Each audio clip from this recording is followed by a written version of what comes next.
Ecco, nel giorno della sagra qui al Viale della Vittoria voi avete uno stand con quali obiettivi e perché siete qua? Noi siamo qua per la divulgazione appunto del servizio di assistenza domiciliare, il quale si può attivare tramite il medico di base. Ci rendiamo conto che molta informazione riguardo questo servizio non c'è e appunto l'obiettivo nostro è la divulgazione del servizio stesso. Qui abbiamo il nostro direttore tecnico, il dottor Arcidiacono Renato, il quale appunto si occupa della parte sanitaria. Sì, noi stiamo sponsorizzando questo servizio, diciamo, rivolto ai cittadini per quanto riguarda l'assistenza domiciliare presso appunto le case dei nostri cittadini di Agrigento da un punto di vista sanitario. Crediamo molto in questa situazione anche perché pensiamo che sia il futuro della sanità ad Agrigento. Ecco, assistenza domiciliare, spieghiamola cosa vuol dire all'atto pratico. L'assistenza domiciliare riguarda, diciamo, l'assistenza che si può dare, diciamo, ai malati per quanto riguarda l'assistenza infermieristica, l'assistenza, diciamo, fisioterapica.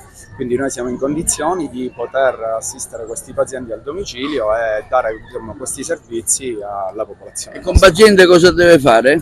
Allora, il paziente si deve rivolgere al suo medico di base, in quanto l'ADI è un servizio che praticamente è possibile attivare appunto col medico di base, il quale appunto dovrà spiegare diciamo, i vari passaggi per questo tipo per l'attivazione di questo tipo di servizio tramite, diciamo, le nostre strutture sanitarie pubbliche.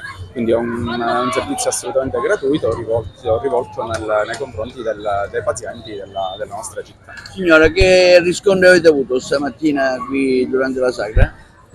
I riscontri sono positivissimi, molta gente, appunto come dicevo, non era a conoscenza e ci fa dei plausi in merito a questa informazione che diciamo è una divulgazione appunto del servizio stesso, che spesso non si conosce, ahimè. Io sono Nello Prile, sono il socio fondatore di Medicare e anche responsabile dei servizi sanitari domiciliari e non. L'idea di venire qua ad Agrigento in questa manifestazione rientra nel quadro delle attività di comunicazione sull'assistenza, sui servizi che noi forniamo ai cittadini della provincia di Agrigento.